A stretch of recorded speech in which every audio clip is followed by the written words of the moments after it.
আরে জিব্রাইলের কত পাওয়ার জানেন? ওই জিব্রাইলকে আমার নবী বলে, জিব্রাইল তোমার পাওয়ার কেমন? জিব্রাইল কয়, ইয়া রাসূলুল্লাহ, ইয়া হাবিবাল্লাহ, আপনি জানেন আমি জিব্রাইলের দেহটা যদি পা গুলা জমিনের মধ্যে থাকে, মাথাটা আসমানে থাকে, বলেন সুবহানাল্লাহ। আমি জিব্রাইলের এত বড় দেহ চলাফেরা করার জন্য আমি একবার সিদরাতুল মুনতাহা, জিব্রাইলের বাড়ি, আমি সিদরাতুল মুনতাহায় যখন থাকি, আল্লাহ আমাকে হুকুম দেয়, জিব্রাইল অমুক জায়গায় যাও, আমি দৌড়ে যাই। আমার নবী কয়, জিব্রাইল তোমার কি সময় লাগে না? বলতেছে, আল্লাহ সেই যাওয়ার ব্যবস্থা করার জন্য আমাকে 600 নূরের ডানা দিয়েছে, বলেন সুবহানাল্লাহ। সেই 600 নূরের ডানা, এক একটা ডানা যখন জিব্রাইল বাড়ি দেয়, 500 বছরের রাস্তা যায়, বলেন সুবহানাল্লাহ।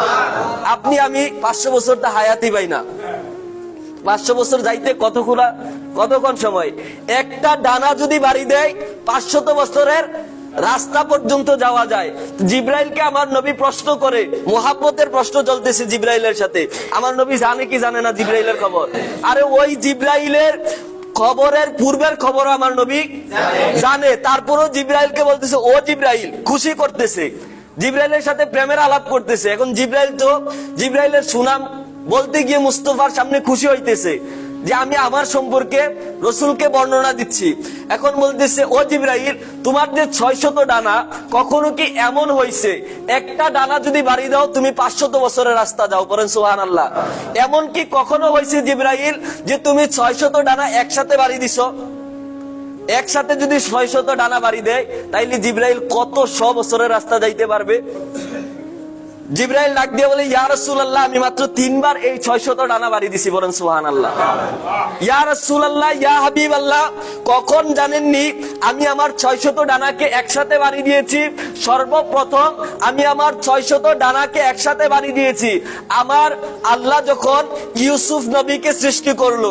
ইউসুফ নবীর পূর্বে, ইউসুফ নবীকে সৃষ্টি করার পরে যখন তার ভাইয়েরা তাকে কূপের মধ্যে নিক্ষেপ করবে, আল্লাহ ডাক দিল, ও জিব্রাইল, তুমি সিদরাতুল মুনতাহায় বসে থাকতে পারবে না, তোমাকে আমি এক্ষুনি হুকুম দিচ্ছি, আমার ইউসুফ যদি জলের মধ্যে ডুবে মারা যায়, আমার ইউসুফ যদি জলের মধ্যে ডুবে যায়, আমি আল্লাহর মধ্যে একটা ধাক্কা আসবে, জলদি করে যাও।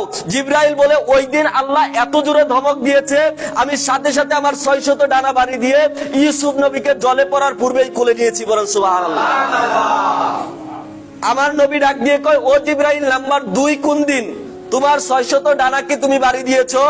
ওই দিন জিব্রাইল বলে, ইয়া রাসূলুল্লাহ, 2 নম্বরে ওই দিনটা যেই দিন ইব্রাহিম নবীকে তার সম্প্রদায় আগুনের মধ্যে নিক্ষেপ করবে।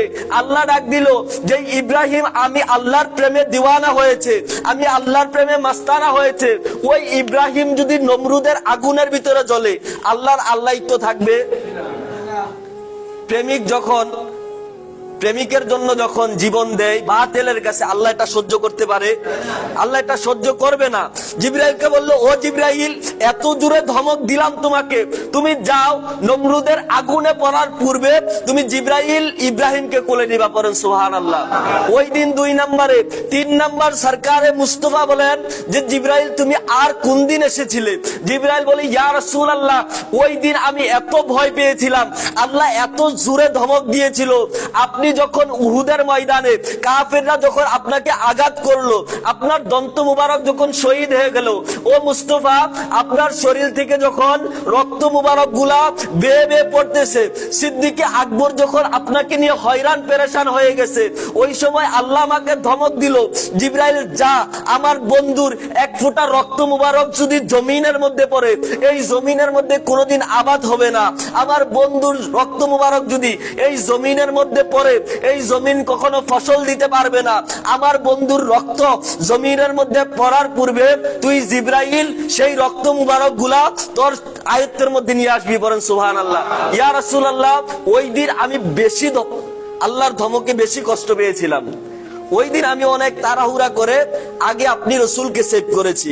আপনি রসুলকে কোলে নিয়ে আমি উহুদ পাহাড়ের পিছনে গিয়ে ওই দিন বলেছিলাম যে, ইয়া রাসূলুল্লাহ, আমি এত জোরে ধমক খেয়েছিলাম আল্লাহর কাছে, আমি ওই দিন জিদ করে বলেছিলাম, আপনি নবী একবার হুকুম দেন, আমি জিব্রাইলের এত ক্ষমতা আল্লাহ দিয়েছে, আপনি যদি একবার বলেন, ও জিব্রাইল, ধ্বংস করে দাও উহুদবাসীকে, আমি উহুদ পাহাড় তাদের উপরে নিক্ষেপ করবো, বলেন আল্লাহু আকবার।